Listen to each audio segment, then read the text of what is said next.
ईश्वराज्ञावरोतु शान्तिर्भगवान् महेशः। परम सम्माननीयाः कार्यक्रमस्यास्य अध्यक्षं भवन्तः गुरुवर्याः स्वजीवने स्वाध्याये परिश्रमाः प्रोफेसर श्री किशोर मिश्र महोदयाः, जवाहरलाल नेहरू विश्वविद्यालयतः अत्र विराजमानाः प्रोफेसर रामनाथ झा महोदयाः, प्रोफेसर हरीश्वर दीक्षित महोदयाः, प्रोफेसर उपेन्द्र कुमार त्रिपाठी महाभागाः, संपूर्णानंद संस्कृत विश्वविद्यालयतः अत्र विराजमानाः प्रोफेसर महेंद्र पांडेय महोदयाः, केंद्रीय संस्कृत विश्वविद्यालय लखनऊ परिसरतः अत्र विराजमानाः प्रोफेसर श्यामदेव मिश्र महोदयाः, कुशल संचालकाः पवन पांडेय महोदयाः, समग्रे विराजमानाः दिल्ली विश्वविद्यालयतः छात्र कल्याण संकाय प्रमुखाः रंजन कुमार त्रिपाठी महोदयाः, दिल्ली विश्वविद्यालयतः एव अरुण मिश्र महोदयाः, समन्वयकाः विवेक पाठक महोदयाः, प्रोफेसर यश सन्निधान सुदर्शन महोदयाः, पूर्व कुलपतयः श्री वेंकटेश्वर वैदिक विश्वविद्यालय तिरुपतितः परम सम्माननीयाः केंद्रीय विश्वविद्यालयस्य वेद विभागाध्यक्षाः परमादरणीयाः मनोज मिश्र महोदयाः, अस्य कार्यक्रमस्य संयोजकाः परम सम्माननीयाः दैवज्ञाः विनय कुमार पांडेय महोदयाः,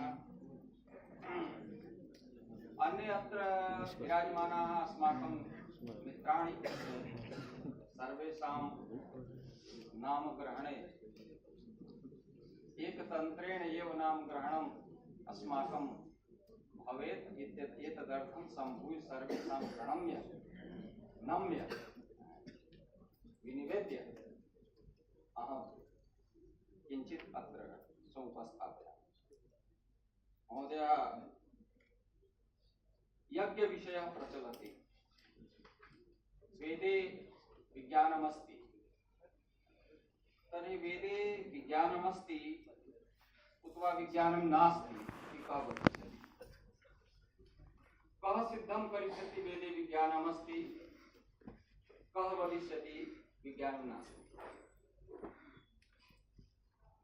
ये वैदिकाः सन्ति ते करिष्यन्ति उत ये वैज्ञानिकाः सन्ति ते करिष्यन्ति। अत्र समेषां समवायः विद्यते। एतदर्थं यज्ञे विज्ञानमस्ति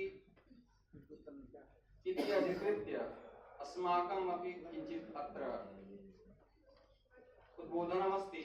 यतोहि अस्मिन् विषये विविधाः विचाराः अत्र प्रभूतरूपेण समुपस्थिताः आसन्।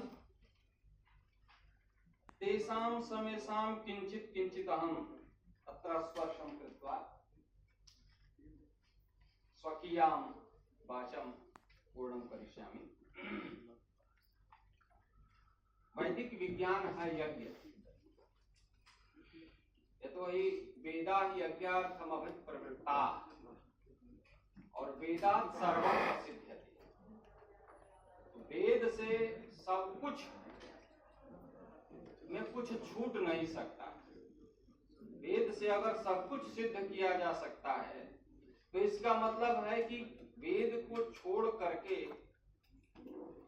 उससे इतर कुछ है नहीं। सारी चीजों को हम वेद में देख सकते हैं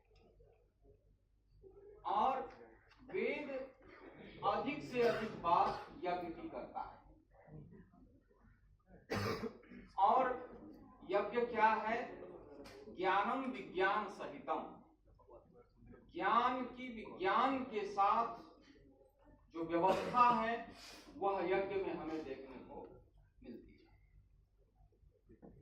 और यज्ञ के बारे में देव पूजा बात चर्चा चल रही है, सभी लोग जानते हैं, इसलिए इसमें कुछ मुझे विशेष नहीं कहना है।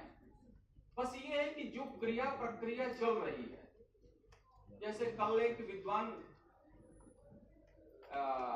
चिकित्सक ने एक प्रश्न उठाया कि भाई हम लोग मंत्रों को स्मरण करते हैं, कंठ करते हैं, लेकिन उन मंत्रों को कंठ करने से क्या होगा जब तक आप उसके रहस्य को नहीं बताएं।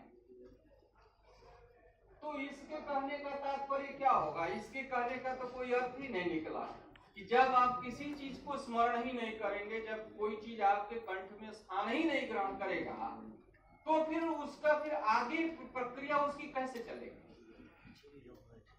तो उन्होंने कहा कि एक बात देव पूजन में, जैसे प्रथम प्रकरण देव पूजन में है, तो देवता के पूजन में पहले देवता का रहस्य बताया जाए, फिर आज समाज में जो देव पूजन है, देव पूजन के लिए जो समय दिया जा रहा है, जो कार्यक्रम किया जा रहा है, उसमें एक विद्वान व्यक्ति कार्यक्रम संपन्न करे या उसका रहस्य बतलाए और जजमान के पास कितना समय, बहुत सारी चीजें हैं।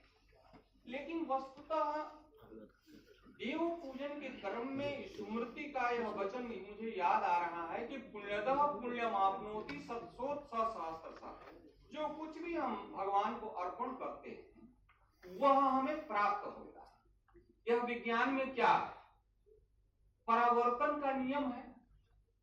कोई भी चीज वापस आके मिलता है, जो भी हम देते हैं वो प्राप्त होता है।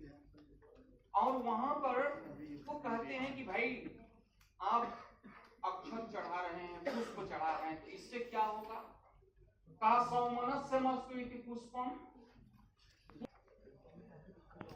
जो भी हम देवता के सामने उपस्थित होकर के करते हैं वो सारी प्रक्रियाएं हमें